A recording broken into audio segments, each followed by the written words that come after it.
मैं तेरी हूँ, मैं तेरी हूँ, मैं तेरी हूँ, मेरे पिया, मैं तेरी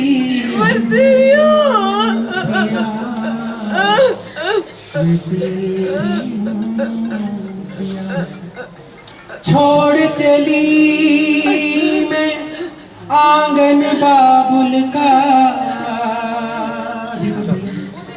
भैया मैं अकेली नहीं हूँ, मैं भी आ गई हूँ, देखो मैं अब दिन में आई नहीं हूँ। मोहे छोड़ के ना जियो। सबने देख लिया ना, अब मैं माफ भी करूँगी।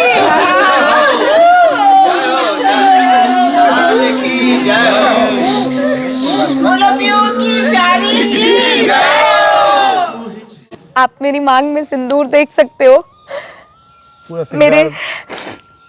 मेरे ये बिछुए हैं जो हमारे रिचुअल्स में होता है कि भाभी माँ दबाती है।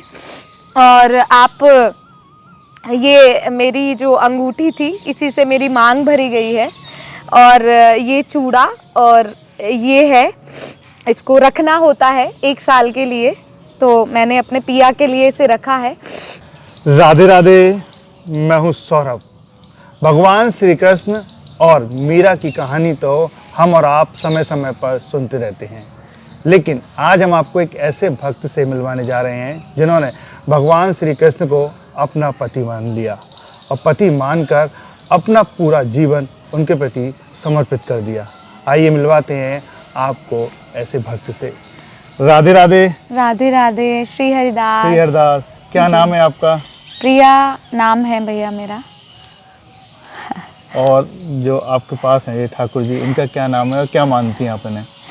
ये इनका नाम प्रिया कांत है और ये ही मेरे बिहारी जी हैं और सर्वस्व हैं आप कह सकते हैं। और इन्हें हम प्यार से पिया भी बोलते हैं। और यही हैं वही जिनके साथ मैंने अभी फेरे लिए हैं। पूरे विधि विधान से हमारा विवाह हुआ है और इन्होंने हमें पत्नी रूप में स्वीकार किया है और हमने इन्हें अपने परम पति के रूप में स्वीकार किया है। तो मैं आपको बताना चाहती हूँ कि आप लोगों को ये लगता होगा कि ऐसे काफ़ी भक्त हैं या ऐसी काफ़ी लड़कियां हैं जिन्होंने अपना जीवन सर्वस्व ठाकुर जी को दिया है।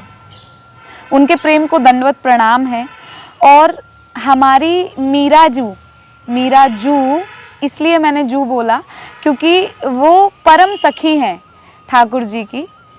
तो मीरा जी की कथा हमने सुनी है लेकिन कभी देखने को नहीं मिली। जिनके भाव है अंदर वो मीरा जी को देख भी पाए होंगे, परंतु मुझे ऐसा लगता है कि अभी इस दशक में शायद हम लोग मीरा जी को देख नहीं सकते, महसूस कर सकते हैं।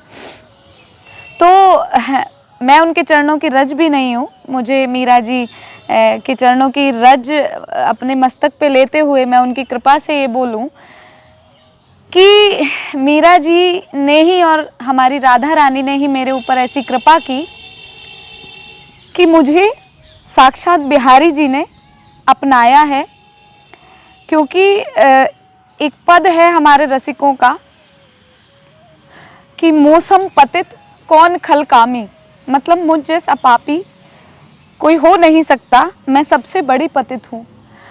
लेकिन इन्होंने बिल्कुल प्रमाण कर दिया कि चाहे कोई कैसा भी हो लेकिन मेरे लिए अपने हृदय में ज़रा सा अगर प्रेम भाव रखे तो मैं साक्षात आता हूँ। जिस भी भाव से आप मुझे ध्याओगे वरोगे, मैं उसी भाव में आपके सामने साक्षात प्रकट होऊंगा। और उसका जीता जागता उदाहरण मैं हूँ आप लोगों के सामने। और मैं सबको बताना चाहती हूँ भैया कि किसी को लगे कि ये कहानी है, ये कहानी नहीं है, ये साक्षात बिहारी जी की निकुंज लीला है जिसको केवल और केवल वही हृदय समझ पाएगा जिसने कभी प्रेम किया हो। क्योंकि एक और हमारे रसिकों की वाणी है कि जातन लागे सो तन जाने, मतलब जिस तन पे लगी हो वही तन जान सकता है।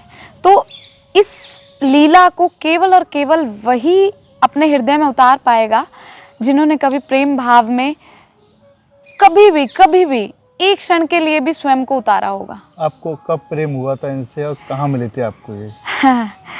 ये संतों की ही देन है। मेरे आचार्य परम पूज्य गुरुदेव के कर कमलों से ये मुझे मिले और उन्हीं ने इनका नामकरण किया, मेरे पूज्य गुरुदेव आचार्य श्री गौरव कृष्ण गोस्वामी जी। और परम गुरु तो उन्होंने हमें ये बताया कि आपके परम गुरु जो हैं स्वामी श्री हरिदास जी महाराज हैं, और उन्होंने ये हमें समझाया, इस पथ को प्रशस्त किया कि बिहारी जी ही हमारे सर्वस्व हैं, स्वामी जी ही हमारे सर्वस्व हैं।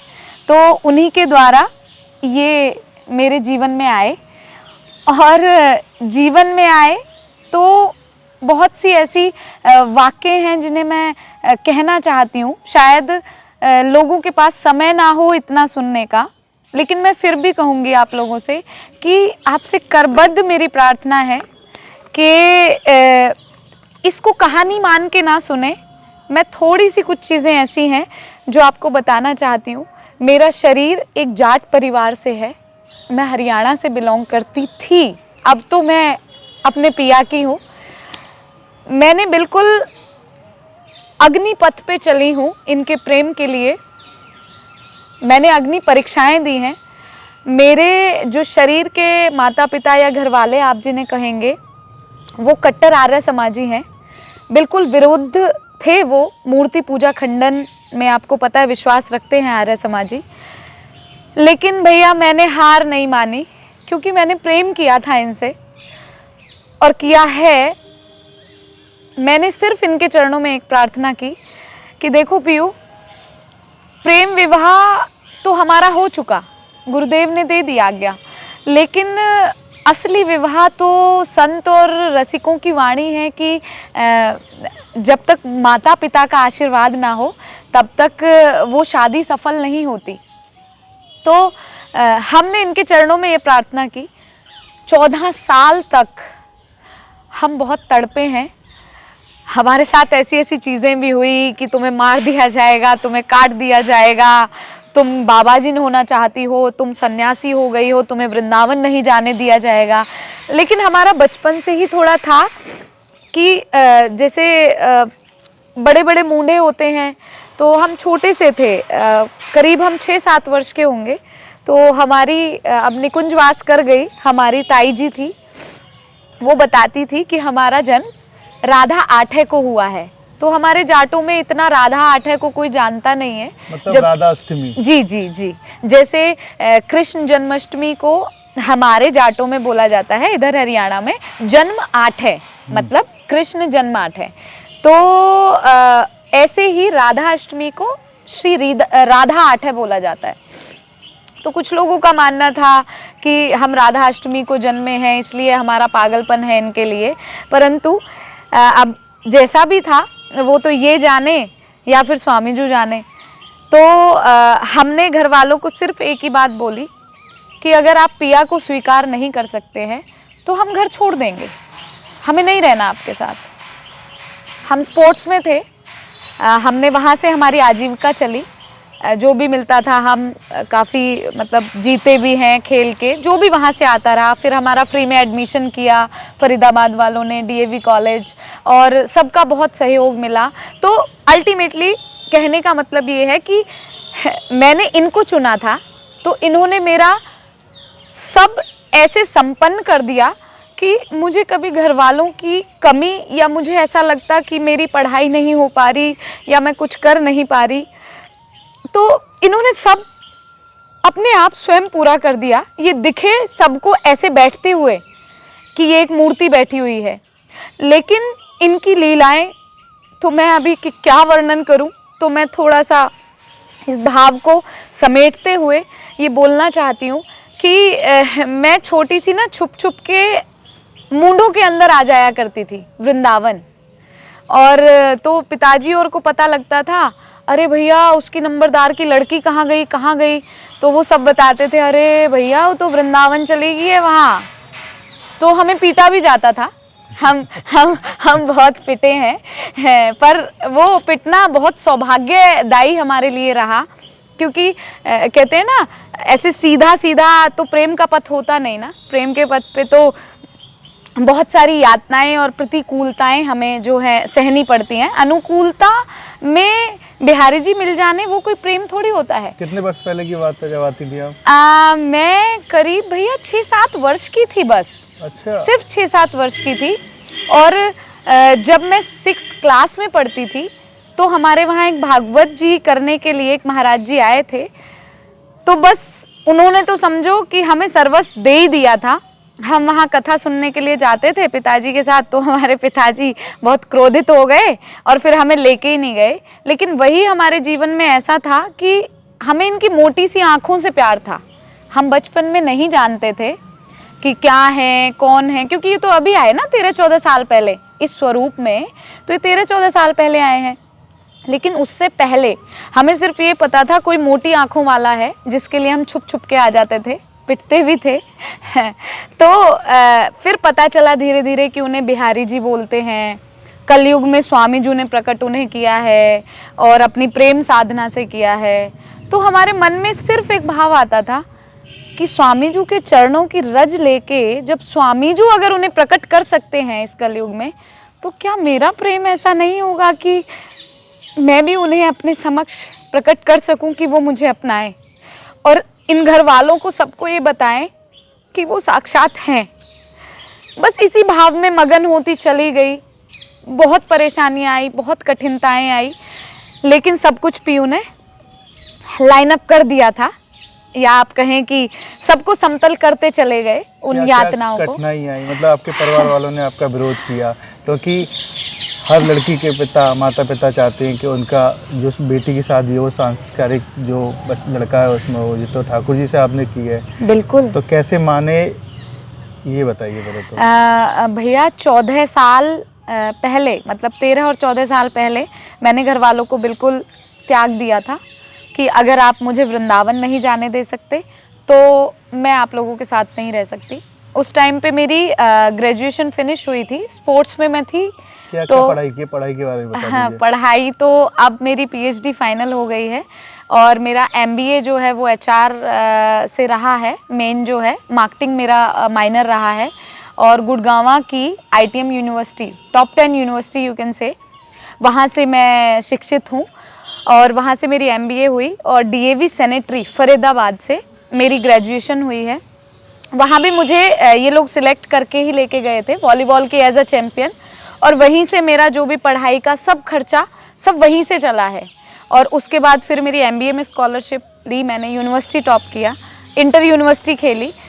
तो मैंने कहा ना कि वो तो ये सब करते चले गए, क्योंकि तू चले एक पग मैं चलूँ पग 1000। जॉब भी लगी थी ना आपकी? जी, मेरी जॉब भी लगी थी। मैं एज अ एसआई ऑफिसर रही हूँ चंडीगढ़ फोरेंसिक में, बट इनकी इच्छा नहीं थी शायद, क्योंकि वृंदावन को बहुत कॉम्प्रोमाइज़ करना पड़ रहा था और जिस रस के लिए मुझे पैदा किया गया वो रस ही हमें नहीं मिल पा रहा था। तो बस वही छुड़वा दिया। मैं as a HR air hostess उसमें भी सिलेक्ट हुई हूँ अपने इंडियन इसमें एयरवेज में, इंडिगो एयरलाइंस में। मेरे पास काफ़ी फ़ोटोज़ हैं उसकी, मैं आप लोगों को दिखा सकती हूँ। जैसे किसी को लगे कि मुझे पढ़ा के बुलवा दिया गया है, ऐसा कुछ नहीं है। I have all the proofs. तो उसके बाद भी वो भी छुड़वा दिया। मुंबई में गार्नियर में सिलेक्शन हो गया था ड्यू टू माई हेयर्स। अच्छा जी, बट फाइनल शूट वाले दिन हमारे पतिदेव हमें ले आए, क्योंकि शायद उनको वो संसार वाली पब्लिसिटी नहीं चाहिए थी और हमने इस भाव को भी बहुत छुपा के रखना चाहा भैया। नहीं तो हम जिस दिन शादी हुई थी ना, बहुत ऐसे लोग थे कहाँ कहाँ से आए हैं, सबने कहा कि हमें आपका इंटरव्यू लेना है, हमें आपका। हमने सोचा कि हमें ये प्रसिद्धि नहीं चाहिए, हमें तो अपने पिया के साथ बस बैठी रहूं कुंजन के कोने श्याम राधिका गाऊं, तो वो सब चाहिए था।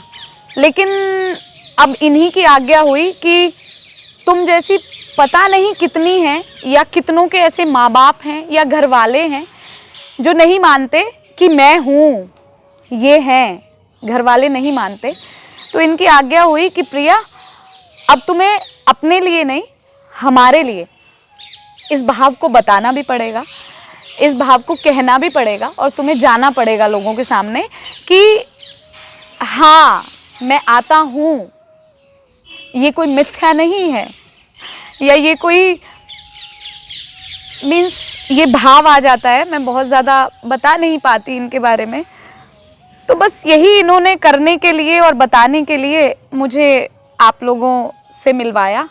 और बाकी तो मैं कुछ नहीं कहना चाहती, लेकिन आप लोगों को ये लगता होगा कि ठीक है दीदी आपने शादी की, ऐसे तो अभी कुछ दिन पहले भी आ रहा था, और भी लोग करते हैं शादी।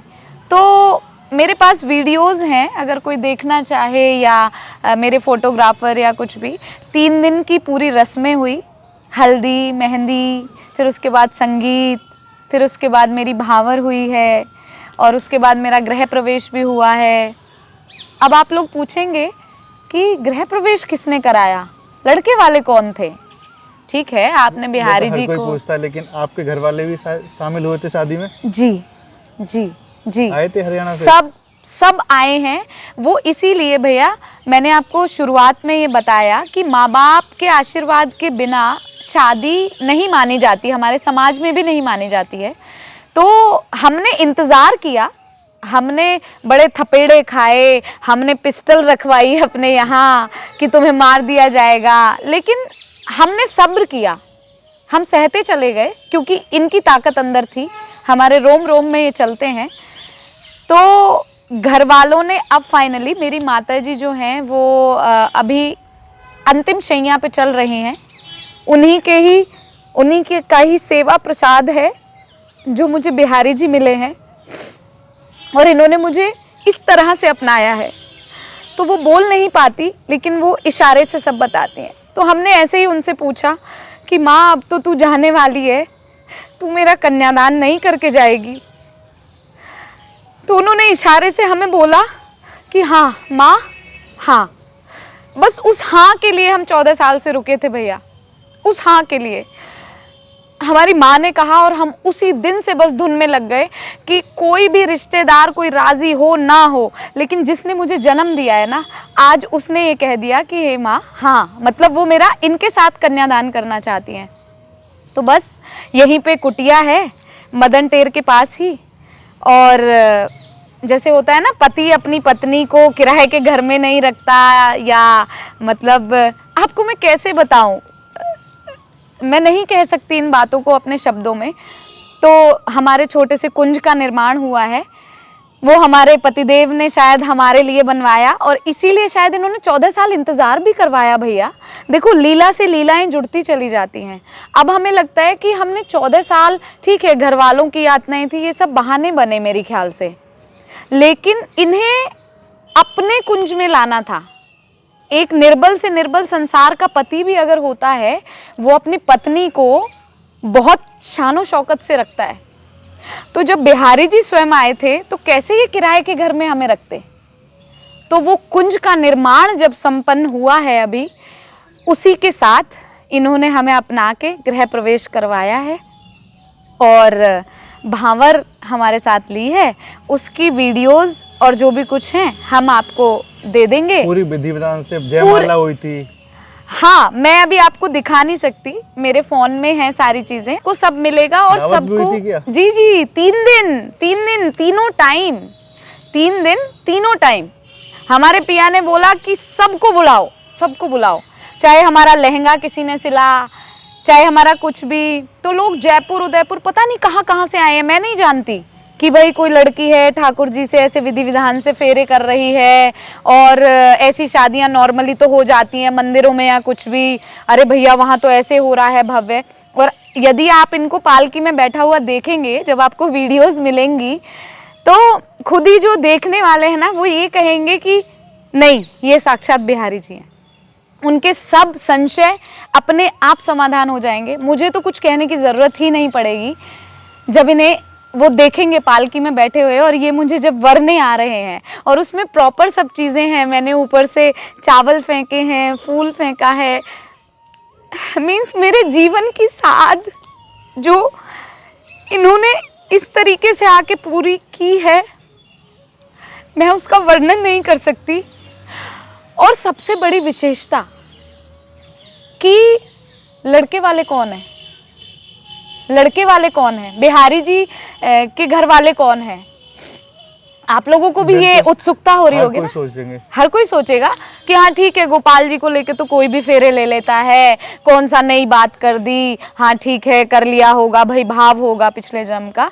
लेकिन मेरे बिहारी जी साक्षात हैं ये, इनमें कोई भी संशय बुद्धि ना करे। इसलिए मैं बताना चाहती हूँ कि इन्होंने मेरा ससुराल भी प्रकट किया, प्रत्यक्ष में ससुराल प्रकट किया। 4 दिन पहले की बात थी, हम इनसे 2 बजे का समय था शायद रात को, हमने इनसे पूछा कि पीयू हम तो 14 साल से साथ में रह रहे हैं, अब शादी हो जाएगी तो अब क्या नया होगा ऐसा। क्योंकि शादी के बाद तो देखो घर में भले दूर रहें, जैसे भाई बेटा बहू अगर जॉब पे होते हैं तो सास ससुर अलग भी रहते हैं, दूर भी रहते हैं। तो हमने इनसे पूछा, मैंने कहा सास ससुर भी होते हैं और ननद कोई तो होता है ना, ससुराल माने ससुराल होता है ना भाई, आप मुझे वर रहे हो अब, जब इतना सब कुछ सारा कर रहे हो ये सब बड़ा इस सृष्टि को दिखाने के लिए। तो बस ऐसी बात थी, तो हम ठीक है सो गए थे इनसे ये बातचीत करते हुए। अगले दिन ही सहसा हमारी एक मैया है, हरिवंशी मैया है, बहुत प्रेम करती हैं, लाली की तरह हमें उन्होंने प्रेम किया है। तो उनका अचानक हमारे पास फ़ोन आता है, सुनो लाडली तुम्हारी सासू माँ को हम लेके आ रहे हैं। अब हम चौंक गए एकदम से। मैंने कहा इनको क्या पता हमारे और इनके बीच में क्या संवाद हुआ, ये तो केवल हम जानते हैं। लेकिन इन्हें ये दिखाना था कि देखो तुमने जो हमसे कहा है ना, हम उस हर एक वाक्य को सत्य करेंगे प्रिया, हम उसको सत्य करेंगे। तुमने ससुराल की इच्छा की है तो हम तुम्हारा ससुराल भी प्रत्यक्ष में प्रकट करेंगे। मैंने कहा ठीक है मैया ले आओ। पर मैंने कहा मैया हम जानते नहीं कुछ नहीं, अब ऐसे कैसे, मैंने कहा एकदम से कैसे, मतलब सामंजस्य कैसे बैठेगा ना।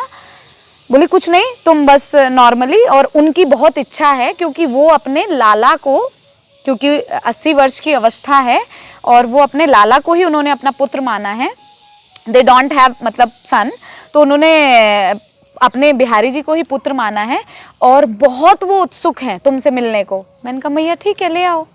अब मन में तो उचाट लगी पड़ी थी ना कि सास चाहिए थी, ससुर चाहिए थे, तो और किस्मतन उन्हें यशोदा मैया और नंद बाबा ही बोलते हैं क्योंकि ठाकुर जी को ही उन्होंने अपना पुत्र माना है।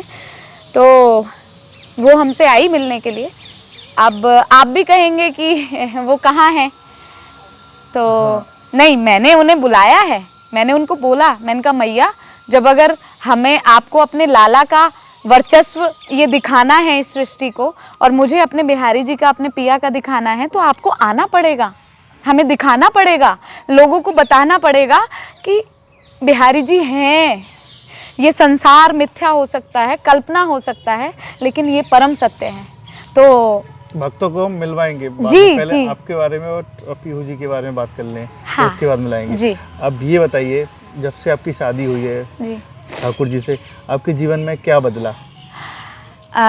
भैया ये कुछ भाव ऐसे हैं कि सामने तो उजागर नहीं किए जा सकते, लेकिन हमारे साथ तो इनकी लीलाएं पहले भी बहुत कुछ थी, परंतु कुछ जो बिल्कुल परम पति वाले जो भाव हैं वो हमारे साथ अब घटित होने लगे हैं।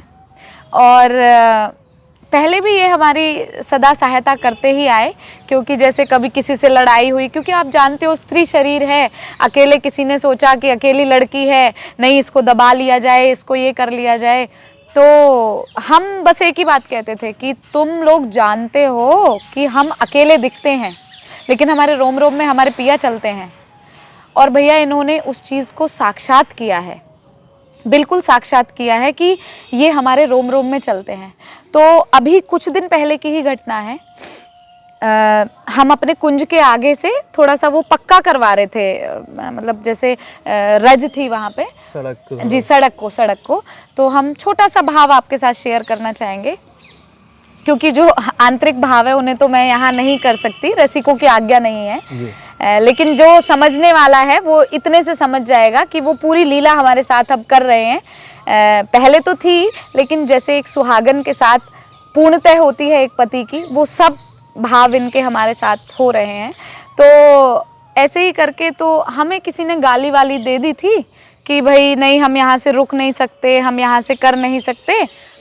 तो गाली दे के गए, तो हमने तो आके बस इनसे कहा, मैंने कहा तुम्हारे होते हुए ऐसे ही गाली सुनूंगी मैं, अब भी गाली सुनूंगी, अब तो तुमने संसार के सामने मुझे अपना लिया। लेकिन भैया आप विश्वास नहीं करोगे, अगर आप चल सकते हो तो मैं आपको उन लोगों से मिलाऊंगी। इन्होंने वापस, मैं वहां पे बाहर गई, वो बंदा दोबारा जा रहा था बाइक पे, वो रुक नहीं रहा था, वापस मतलब ऐसे चला गया था वो। मैं शांत हो गई और मैं इनसे रोक के कहने लगी, मैंने कहा तुम्हारे होते हुए गाली सुनूंगी मैं अब, चलो पहले तो जो था। मैं वापस गई हूँ बाहर, वो वापस लड़का आ रहा था, और भैया पता नहीं मुझे क्या हुआ, क्योंकि ये थे ना अंदर, इनका स्वाभिमान मेरा स्वाभिमान है, तो मेरे सम्मान और स्वाभिमान को तो ये कर ही नहीं सकते ना किसी भी हालत। तो वो लड़का आ रहा था और सडनली मैंने उससे कहा, मैंने कहा बेटा अब मत जाओ ना प्लीज़ यहाँ से, यहाँ पे थोड़ा सा सीमेंट हुआ है और आप लोगों के लिए अच्छा है, बारिश में बड़े बुजुर्गों के लिए थोड़ा इजी हो जाएगा। लेकिन नहीं, उसने तो एकदम से ऐसे झटका और मेरे बाइक पे से पैर, मतलब बाइक चढ़ जाती, बट मैं एकदम से पीछे हुई, मुझे नहीं पता उस बंदे का ऐसे गिरेबान पकड़ा गया और उसको बाइक से गिरा दिया गया। और मुझे सच में नहीं पता भैया, सच में नहीं पता। अगर आप, हमारे ना चारों तरफ कैमरे लगे हुए हैं, अगर आप उन कैमरों में देखोगे ना तो आपको ये पता लगेगा कि आपने पकड़ा नहीं, वो आपको गाली दे के चला गया। इसको गिराया किसने? ठाकुर जी का चमत्कार था ये तो। साक्षात लीला है कि तू ऐसे कैसे सोच सकती है। मैं सिर्फ अति होने का इंतजार करता हूँ, लेकिन जब अति हो जाती है तो फिर मैं किसी को भी नहीं बख्शता। वो लड़का गिरा, उसके बाद फिर उसको पकड़ा भी गया वहाँ पे, क्योंकि चला जाता तो फिर क्या ही मतलब रहता ना। उसके बाद पूरी कॉलोनी सब इकट्ठे भी हुए हैं लोग सारे, सब कुछ। फिर वो लड़का नाक रगड़ के गया है इनके सामने। हमने इनसे कहा, मैंने कहा पिया आपको चैन नहीं आया? उसने क्षमा मांग ली, उससे चैन नहीं आया। बोला ऐसे कैसे चैन आ सकता है, जब संसार का कोई निर्बल पति होकर अपनी पत्नी के विरुद्ध कोई गलत शब्द नहीं सुन सकता। तुम तो हमारी प्रिया हो, तो ऐसे कैसे चैन आ जाता।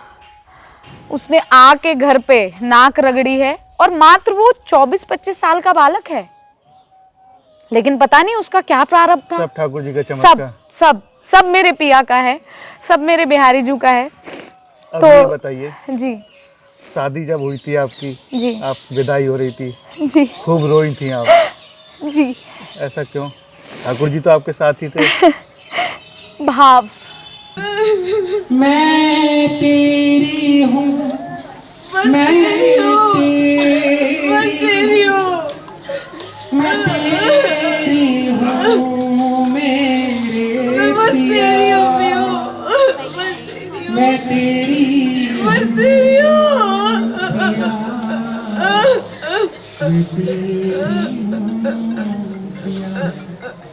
छोड़ चली मैं आंगन बाबुल का,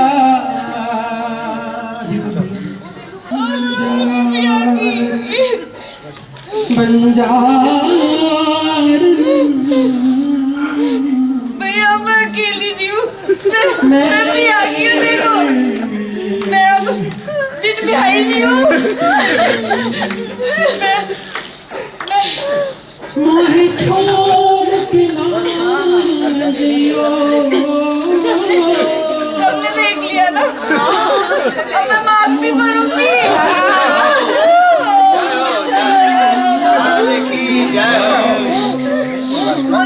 की प्यारी की भाव, क्योंकि ठाकुर जी तो हमेशा से साथ थे, लेकिन घर वाले राजी हुए थे और घर वाले विदाई कर रहे थे। तो मैंने वही कहा ना, ये कोई कहानी नहीं है। इसलिए वो रोना आया कि साक्षात लगा उस दिन मैं पराई हुई हूँ अपने माँ बाप से। मैं पिया के साथ हमेशा रहती थी, लेकिन उस दिन लगा कि आज मैं पराई हो गई और आज मैं वास्तविक पीयू की हो गई। इन्होंने, मैं बता नहीं सकती, क्योंकि ये भाव दशा ऐसी है कि या तो ये अश्रु कहते हैं इस भाव दशा को, या फिर ये जबान कह पाती है। जैसे दो शब्द मैं कहना चाहूंगी कि हमने देखी है उन आँखों की महकती खुशबू, होठों से छू के उसे रिश्तों का इल्ज़ाम ना दो। तो होठों से तो इनकी भावदशा हम बयान नहीं कर सकते, और हम इसलिए भी रोए, खुश होके भी रोए। हमने, आप वीडियो में देखेंगे, आपको मिलेगी, और आप सबको दिखाना भी, ताकि सब लोगों को ये पता लग सके कि ये कोई कहानी नहीं थी। आप देख ही ली पहले। जी जी जी, और वो इतनी वायरल हुई है, हमें भी नहीं पता था। हमारी विदाई की वीडियो पता नहीं जाने कहाँ कहाँ से और क्या है, लेकिन फिर भी आप अपने चैनल के माध्यम से भी दिखाना कि भाई मैंने कोई उनको प्रिपेयर नहीं किया था। ये एक ऐसा भाव है, भाव देश आप कह सकते हैं, कि इसमें हर कोई उतर नहीं सकता। उन वीडियोस में आप देखेंगे मैं जोर जोर से चीख चीख के ये कह रही हूँ अपने घर वालों को कि भैया अब मैं बिन ब्याही नहीं रही हूँ।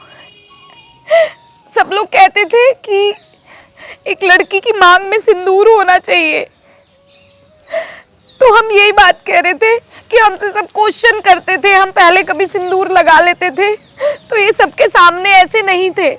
इसीलिए इन्होंने संसार को दिखाने के लिए इतना बड़ा सब रचा, इतनी लीला रची, जिससे हम स्वयं को ये कह पाए कि हम इनकी सुहागन है। और हमने सबसे यही कहा कि अब हम शान से अपनी मांग भरेंगे। आप मेरी मांग में सिंदूर देख सकते हो। पूरा मेरे ये बिछुए हैं जो हमारे रिचुअल्स में होता है कि भाभी माँ दबाती है, और आप, ये मेरी जो अंगूठी थी इसी से मेरी मांग भरी गई है, और ये चूड़ा और ये है, इसको रखना होता है 1 साल के लिए, तो मैंने अपने पिया के लिए इसे रखा है। और ये सब जो है, ये गहना, ये आभूषण, ये सब हमारे पिया की ही देन है। मतलब हमें नहीं पता था कि ये इन्हें क्यों बनवा रहे हैं, क्योंकि शायद इनके तो ये तो लीलाधर है ना, ये तो पलक झपकते ही कुछ भी कर सकते हैं। तो इन्होंने हमारे लिए सब तैयारियां पहले कर दी थी कि प्रिया तुम थकी होगी उस टाइम पे, कुंज बनाने में तुम व्यस्त होगी, तो इन्होंने हमारे लिए ये हार बनवा दिया, और मतलब हमारे लिए इन्होंने सब तैयारियां करके रखी थी। तो उस विदाई की वीडियो से आपको ये पता चल जाएगा। और अब मैं सबको ये बताना भी चाहती हूँ कि मैं अपने पिया की सुहागन हूँ, और सबसे प्रार्थना ये हाथ जोड़ के मेरी है कि एक बार अगर प्रेम का भाव आप इनके चरणों में समर्पित करते हो ना, यदि एक क्षण के लिए भी, तो ये साक्षात आते हैं और वो सब करते हैं जो संसार का पति नहीं कर सकता। मैं अपने भाव को यहीं विराम देना चाहूंगी। अब चलते चलते आगे का आपका क्या प्लान है? मेरा आगे का प्लान तो यही है कि तो एक किस विध लाड लड़ाऊं, तो एक नित नए लाड लड़ाऊं, बसा के तो है नैनन में, तो ना मैं देखूं और को, ना तो है देखन दूं, आप या इन नैनन में पलक ढांप तो है लूं। तो बस यही भाव है, ना कोई प्रसिद्धि चाहिए, ना कोई जिद्दोजहद है इस संसार से। हाँ, लेकिन ये ज़रूर है कि इस भाव के लिए सदैव जीती रही हूँ, इनके लिए सदैव जीती रही हूँ, मर मर के जीती रही हूँ। तो इस भाव के लिए ज़रूर आज ये कहना चाहूँगी कि संसार केवल कल्पना है, जो भी हैं परम सत्य हैं, हमारे बिहारी जी हैं। और सभी को अपने मन में ये भाव रखना चाहिए कि हमारे बिहारी जी थे, हैं